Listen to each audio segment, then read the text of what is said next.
يلا بس ناطرين زينب نحن. We are waiting just Zainab. Yeah, I think she's doing a sterling job downstairs. I don't think she. Did you think? I wasn't sure. What? That they were coming with cameras. So Zainab's done a wonderful job. Il y a une tâche là, je sais pas qu'est-ce que c'est.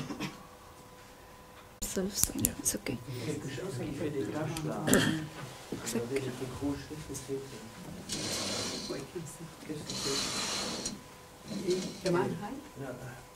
Je suis embêté là parce que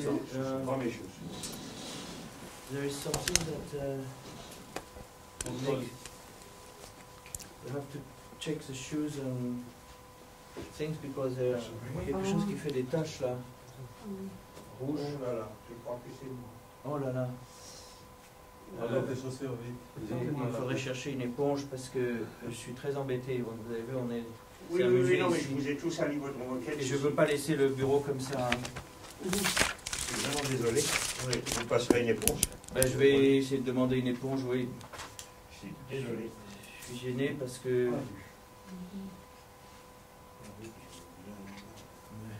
Je ne suis pas chez moi, comme vous savez.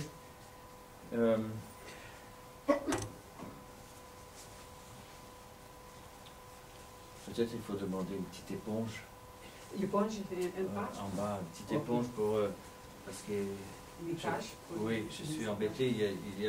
Je suis très gêné, c'est pas chez moi ici. Je suis vraiment désolé. Non, je sais, mais il faut vraiment qu'on nettoie parce que c'est la première fois que j'utilise ce bureau, je ne veux pas créer des problèmes. Then you know French? You understand.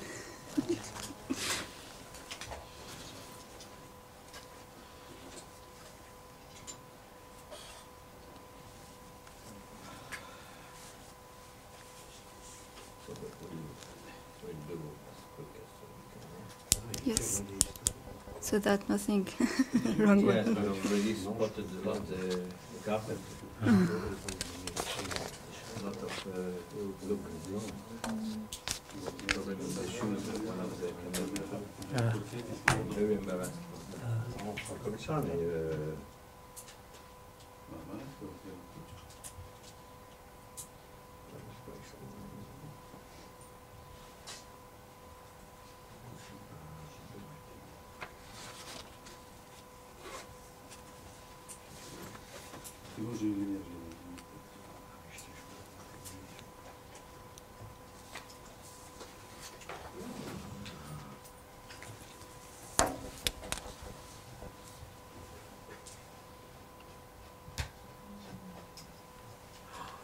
Partout.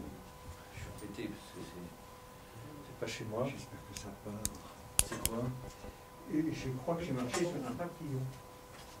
Sur un peu de c'est un morceau de. Oui. Non, c'est juste de la terre et je sais pas ce que c'est. Est-ce que c'est rouge? C'est pour ça C'est rouge. C'est pas de la peinture ou quoi? Non. Effectivement, il faudra avoir une éponge maintenant pour essayer de nettoyer.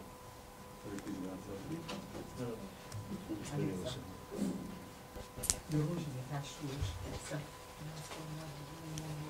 Je sais pas où. Qu'est-ce que c'est, mais.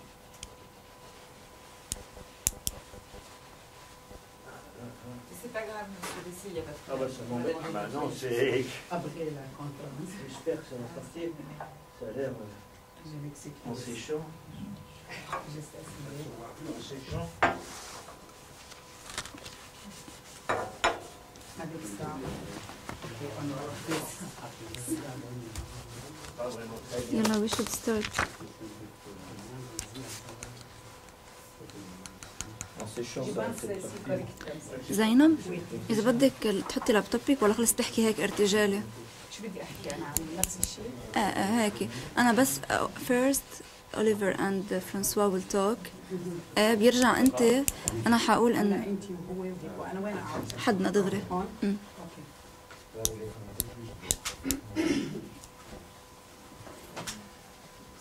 Il y en a d'autres ou c'est tout?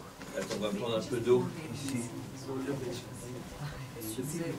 Non, je vous en prie, je suis désolé. Hein. Merci beaucoup. Ah oui, ça c'est moi. Ok.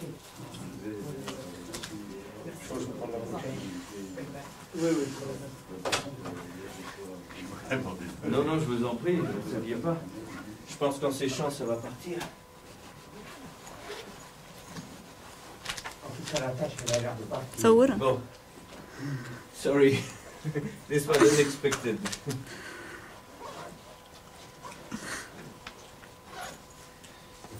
Bon. Ok.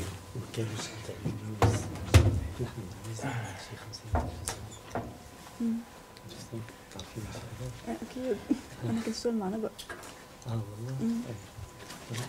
موزع طبعا مسجلة عندي طلع فيها لايف بس مش موزع لا ما في حاطة فيها بالانجلش اصلا بس حتى مسجلة عندي بس اوكي شكرا كثير يلا يعطيك العافيه الله C'est يستر. bon.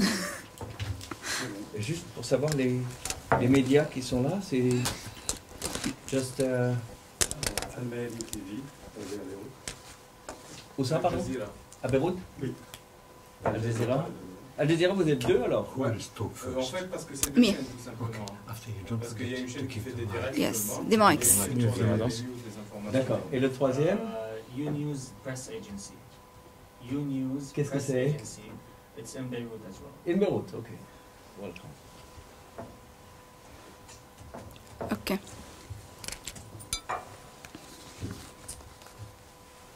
Okay. First, I would like to thank you for being here with us, especially with all the developments in Saudi Arabia and the threats for lives and freedoms of individuals. I'm Daad Haini from the European Saudi Organization for Human Rights, along with the international lawyer from the International Rights Commitment Organization, Oliver Windridge, and the international lawyer, Mrs. Francois Zemmouri. I would like first to give a background about the current situation regarding the death penalty in Saudi Arabia. In April 2018, the Saudi Crown Prince Mohammed bin Salman promised to commute death sentences to the possible minimum, but in fact the statement was part of his propaganda. This is proven by the numbers and the statistics that we have, that we are trying to document it. It's not only that these statistics and the executions are continuing, but also we have new trends of using the death penalty. In 2018 had been emerged. Worryingly, the passing year has witnessed a politically motivation for the death sentences and death penalty recommendations. This was seen with the recommendation of the death penalty for the women human rights defender Isra al-Ghamgham. Even though it was removed later, but this was a sign for what the executions and death penalty is going on in Saudi Arabia. In 2018, 194 executions had been done. These rates at overall ensure that there is a increasing of use of the death penalty in Saudi Arabia. We can see that 50% of those who have been executed in 2018 are foreign nationals, even though we have documented so much violations for the fair trials and that many of the individuals have been subjected to torture and much more violations to the international law. And since the beginning of 2019, the beginning of this year, 43 individuals had been executed. Half of them are not Saudis, and most of them, of these half, are facing drug offenses, which is also a violation for the international law, since the drug offenses are not from the most serious crimes. Also, as we documented it for now, there is 60 individuals at least are facing the risk of execution at the moment. 8 of them are children, and most of them didn't get a fair trial, as we noticed. Therefore, we can see that dozens of lives are threatened now in Saudi Arabia, and that what we can see that it is a continuing practices by the Saudi government. We are here today to see these violations have been documented in a legal analysis to know how can we just continue to document these violations, and what is the ways that we can have so that we can document the violation and mention and the people who are responsible for these violations be accountable. With me, there is Oliver Windridge. He will introduce himself, and he will also present the legal analysis that he undertaken of the case of the human rights defender Isra Al-Ghamgham and the 5 other individuals who are with her. Please, Oliver, just take place. Thank you, Dua. Good morning. As Dua introduced me, my name is Oliver Windridge. I'm a British lawyer specialising in international human rights law. I serve as a senior legal consultant at the International Law Partnership Global Rights Compliance, as well as on the list of counsel at a number of tribunals and courts around the world. At the beginning of this year, I was instructed to review the indictment in the case of Isra Al-Ghamgham and 5 others. Isra and her co-accused are currently on trial before Saudi Arabia's specialised criminal court, the purported anti-terrorism court in Saudi Arabia. At the outset, I want to make clear that what I reviewed was an indictment and not a judgment. The indictment can be seen as the prosecution's case at its highest and consists of allegations only, some or all of which the accused deny. My report first examines the indictment and is split into 4 parts. First, I look at Saudi Arabia's obligations under international human rights law. Second, I look at the specialised criminal court itself. Third, I then go through the indictment and the charges against the accused, and then finally I highlight a number of concerns emanating from the indictment. I want to make clear that the report and the review that I've conducted is not based on some sort of general idea of international human rights law, but it specifically relates to Saudi Arabia's obligations under international human rights law. It's worth remembering that Saudi Arabia has voluntarily signed up to, amongst others, the UN Convention Against Torture and the Arab Charter on Human Rights. Having signed up to these international instruments voluntarily, they're obliged to uphold them. So, 3 main concerns that come out of my review. The first is the apparent complete and full confessions that all 6 individuals make in this case. Several UN bodies have expressed concerns over the alleged use of torture in order to extract confessions at the SCC. I note that Saudi Arabia denies these allegations, but I'm still concerned that all 6 defendants in this case appear to have provided full and complete confessions to all the crimes. It's worth reminding everyone that the use of torture is completely prohibited under international law. Having signed the UN Convention Against Torture, Saudi Arabia is bound to ensure torture never takes place. Put simply, there is no situation or circumstance when the use of torture is acceptable. When torture is used, the confessions themselves should never be used as evidence in court, and any allegations of torture must always be fully, independently and transparently investigated. The second issue that my report raises is the pursuit of the death penalty for non-serious crimes. It's worth highlighting here that the indictment I reviewed contains no allegations of murder, manslaughter, or even physical harm or destruction of property. The indictment only alleges the accused undertook training, organised, participated, and recorded and documented protests. Whilst there's not yet a complete prohibition on the death penalty under international law, it is agreed there is an international standard that the death penalty should only be used in the most serious of cases, which is usually understood to mean murder. The indictment reviewed by me contains nothing approaching this standard.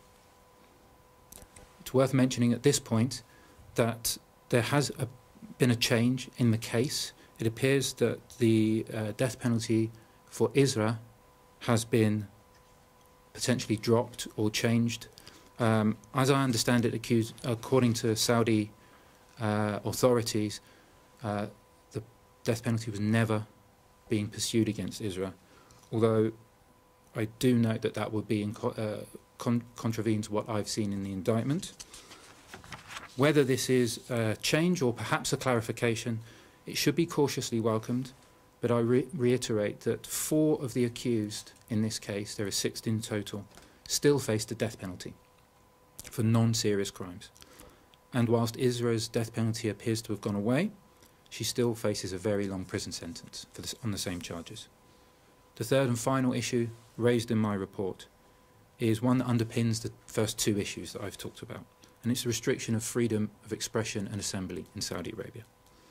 Again, it's worth highlighting, I really believe it's worth putting it out there very clearly, that the indictment contains no allegations of murder or manslaughter or even physical harm.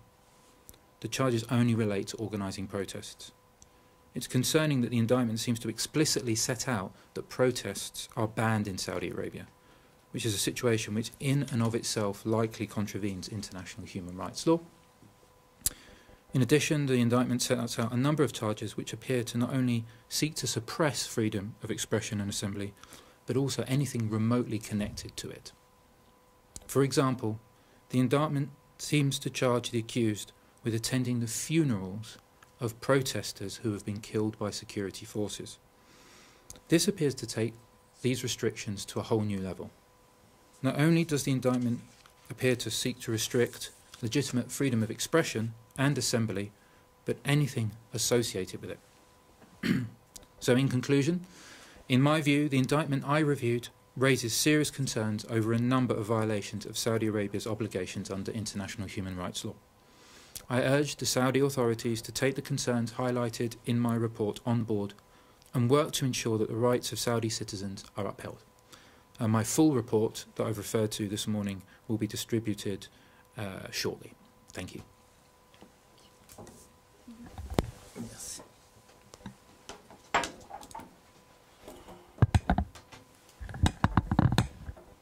Merci beaucoup. Thank you. My name is François Zimmeré. I'm a lawyer at the Paris Bar, registered at the International Criminal Court of The Hague, former French ambassador and former French ambassador in charge of human rights, and former member of the European Parliament.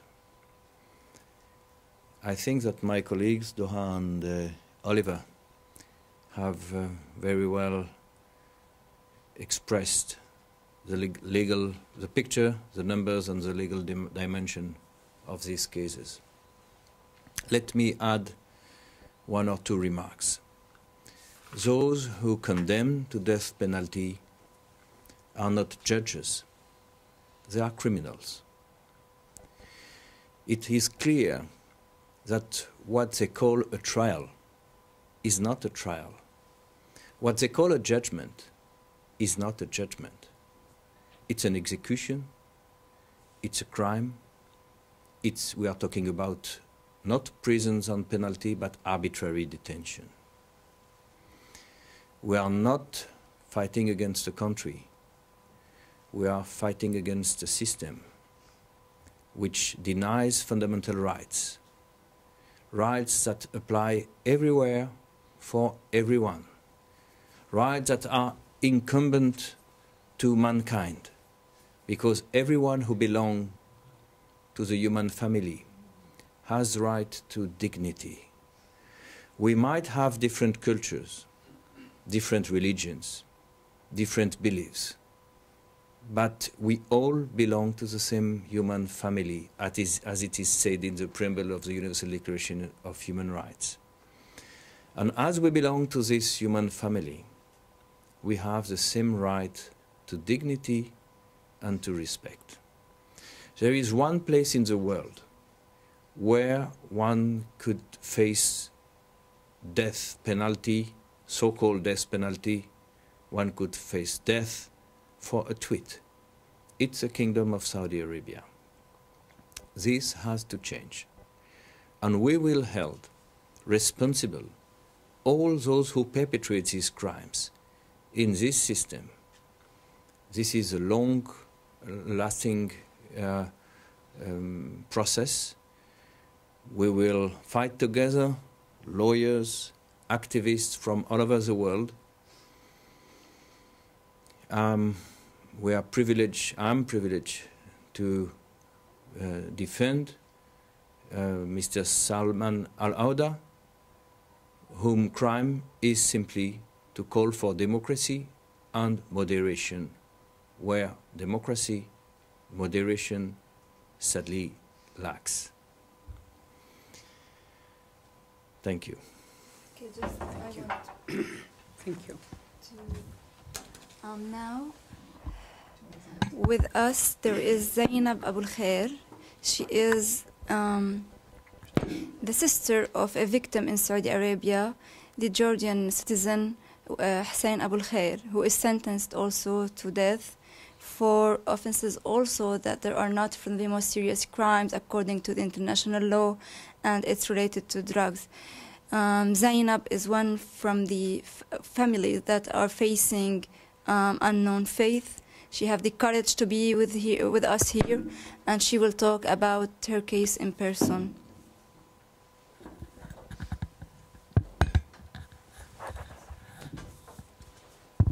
Good morning. My name is Zainab Abu Al Khair. I came from Canada to just talk about in human rights in front of a Human Rights Council about my brother Hussein Abu Al Khair case. My brother, he was working in Saudi Arabia 1 month before he is arrested.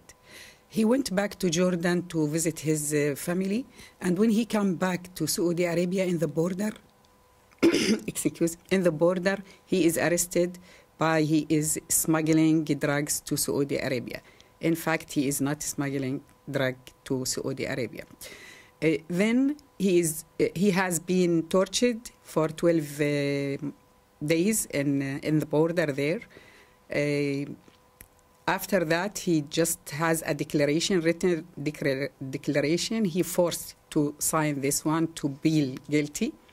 Then transfer him to a Tabuk jail.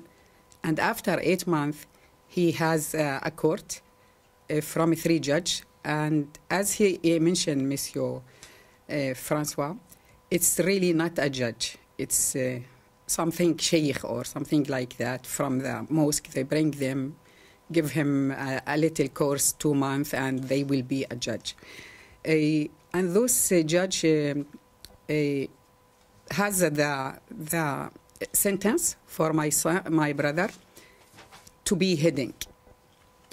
And he hasn't a chance to have a lawyer. Never. He hasn't a lawyer.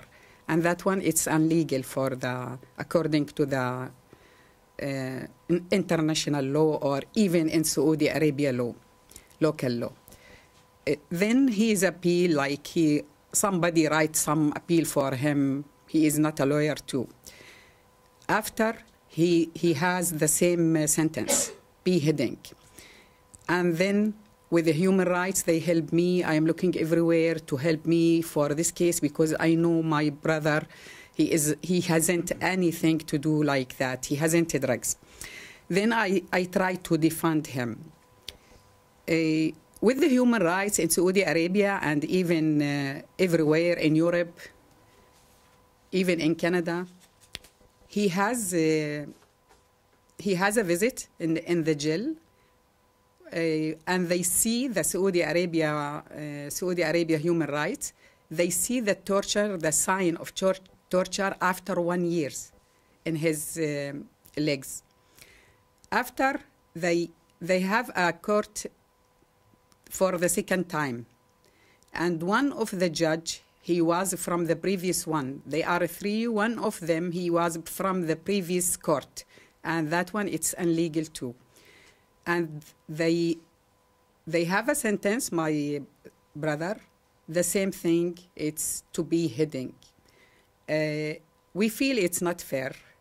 They force him to to just sign the declaration it already written, and he hasn't a lawyer, and that's it.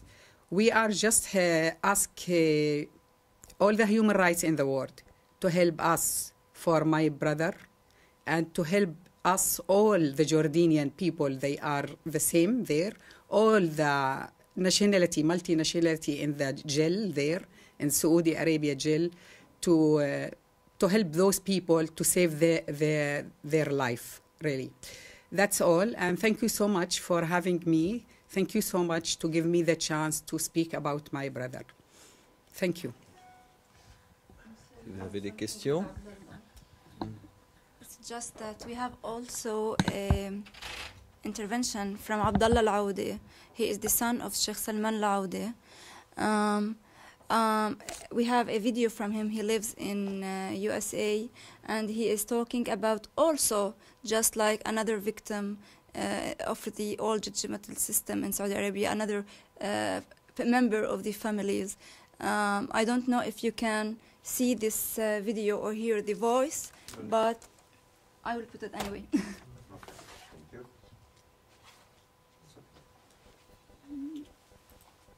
My name is Abdullah Al-Aoudi. I am a senior fellow at the Center of Muslim-Christian Understanding at Georgetown University here in Washington, D.C. in the United States. In this brief video, I want to talk about the case of my father. My father is Sheikh Salman Al-Aoudi. He's a 60-year-old scholar and intellectual in Saudi Arabia. My father has been in jail since September 2017, 1 year and a half in jail. And he was held incommunicado for a long time. He was handcuffed, mistreated, blindfolded, mistreated, denied access to a lawyer for a long time, denied medical care for a long time until he was hospitalized and was, transferred to a hospital in January 2018. After that, the authorities also searched our house and my personal library arbitrarily without any legal process or warrant. They also banned 17 members of my family from traveling.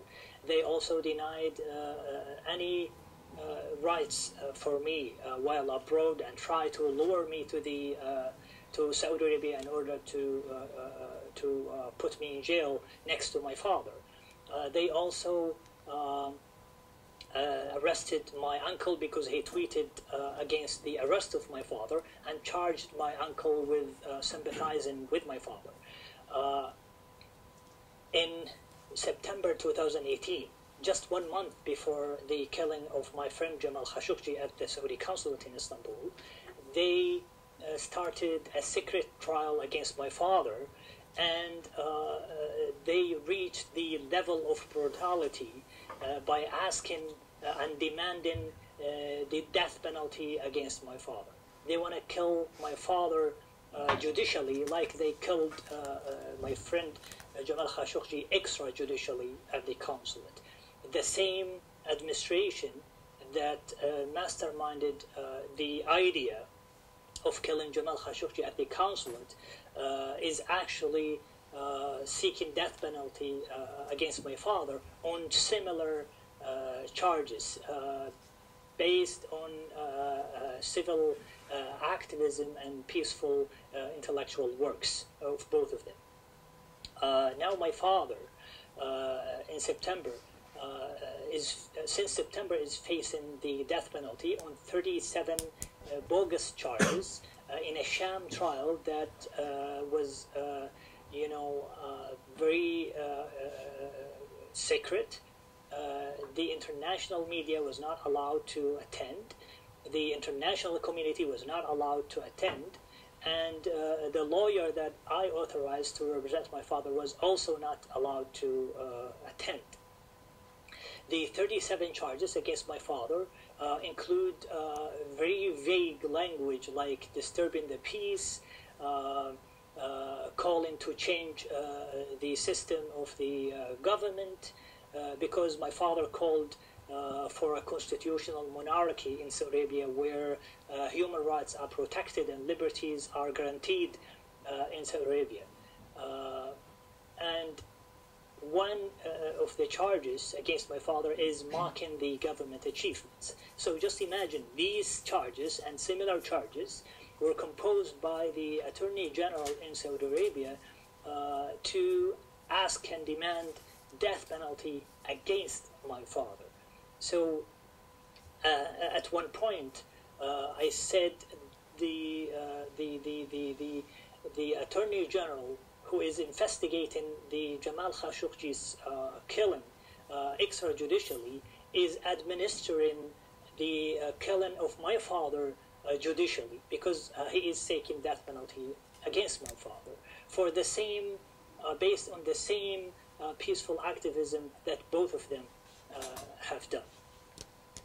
Now we should work very strongly and fast in order to protect not just my father, but the whole Saudi society. A lot of intellectual,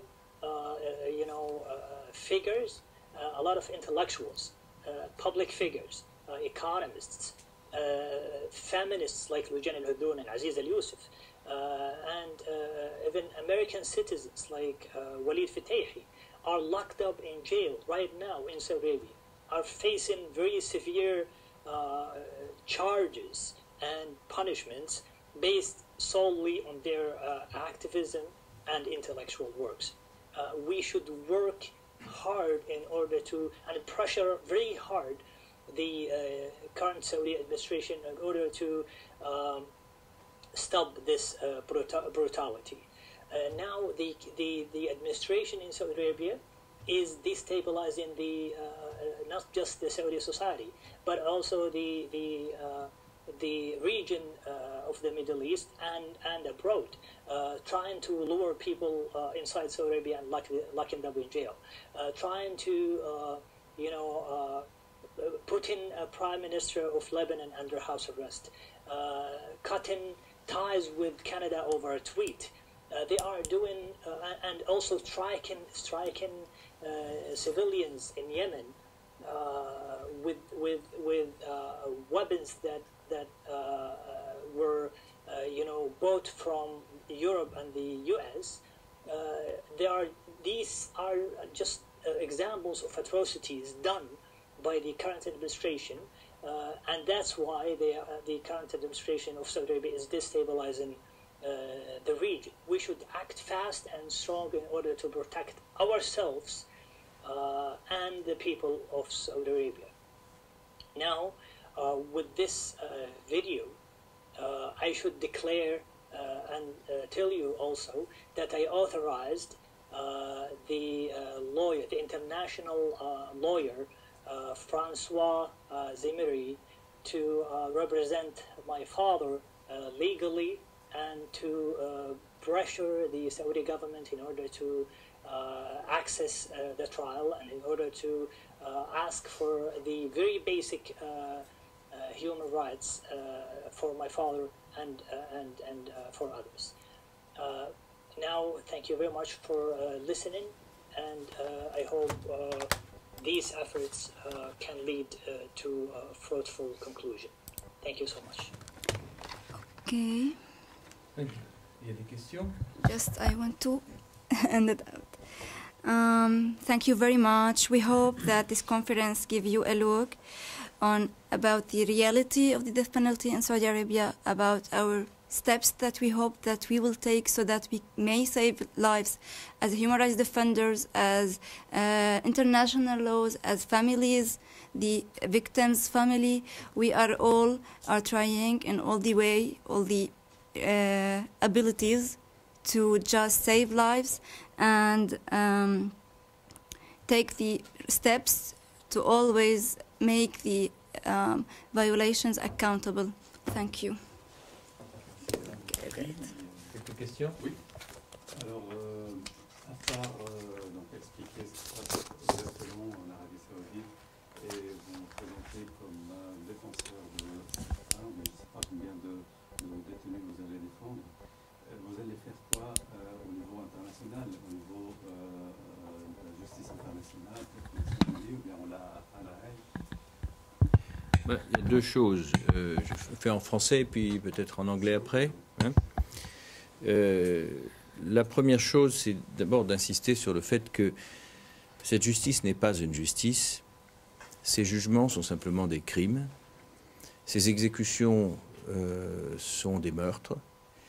Et ceux qui les organisent, qui les orchestrent, qui les ordonnent, doivent être arrêtés et jugés. Pour le moins, ils doivent être repérés et sanctionnés. Donc nous appelons à l'utilisation du Global Magnitsky Act, c'est-à-dire à ce que des sanctions soient prises contre ceux qui auront participé à ces crimes. Ça, c'est la première chose. Nous mettons les autorités judiciaires saoudiennes au défi de nous autoriser à voir nos clients, à participer et à assister au procès, à vérifier si oui ou non ils répondent aux normes d'un procès équitable, si oui ou non ces incarcérations sont des détentions arbitraires.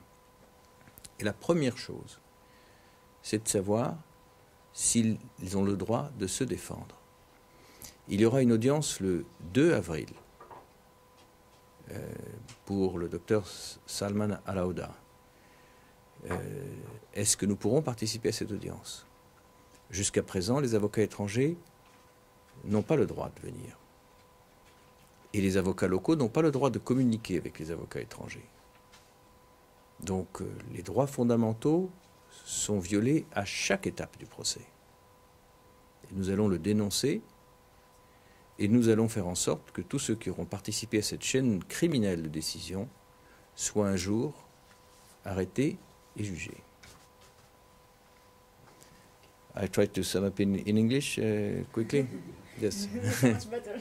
But you have to learn French.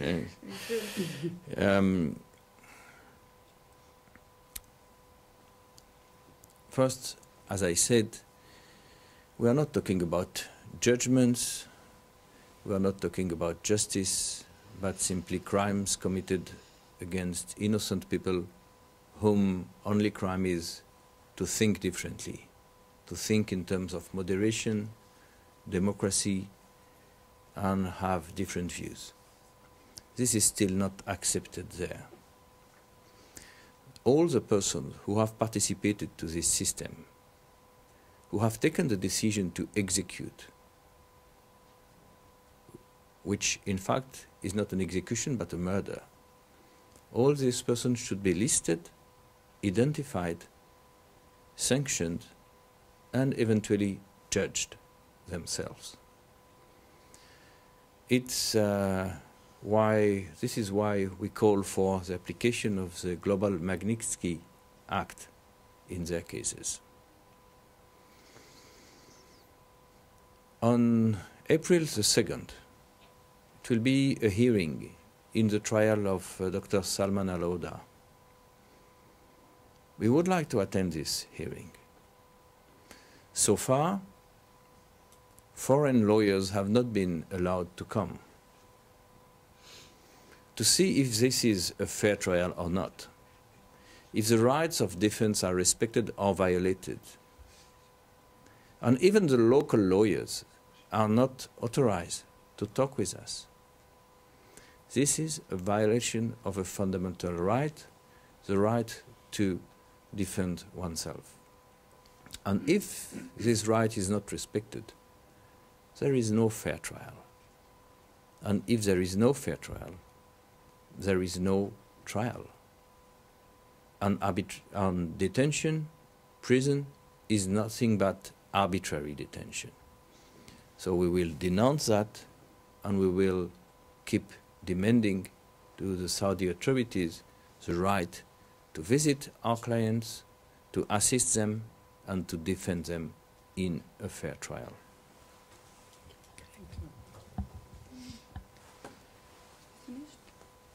Do you need to add something? Oui, j'ai encore une petite question. On va terminer, hein. Une dernière question. Combien de personnes vous allez défendre? Combien de détenus? Est-ce que vous allez défendre tous les... How many persons will we represent or defend? I think that Oliver has worked on several cases, in fact, yes. and including minors, including women. Mm-hmm. Strictly speaking, I have been mandated for the case of Dr. Auda, but of course, if we can contribute and mutualize our works, it will be for the same cause. So, at least I think together with the SOR organization, we'll defend the group of minors. Some of them still face death penalty. 8 of them. Yes, 8 of them, and your brother as well. J'aimerais juste ajouter quelque chose pour excuse. I would like to add something for my brother because he is arrested in the date, because I don't mention the date. He is arrested in May 2014. And until now, he is still there. And I want to mention something there. Some people, they finish their sentence there in the jail. And I know that by my brother and somebody. And they didn't have the paper to get out of the jail. They stay there 5 years, 6 years, or forever. They forget them. Yeah, they finish all. And they have to get out, but they just need the paper to get out. They cannot open the door and get out. They need a paper, it's signed, and those people. And sometimes they ask them, it's not sometimes, always they ask them as a prison, they ask them to pay a fees. It's a major number. It's an incredible number. It's like $500,000 or something dollar or something like that. And since he is 10 years there or 5 years there, he doesn't work. How can he bring these fees? How he bring this money to get out? Unless he will stay there until he give them the money. That's all. Thank you so much. Merci beaucoup. Très bien. Merci beaucoup. Merci. Merci. She started learning.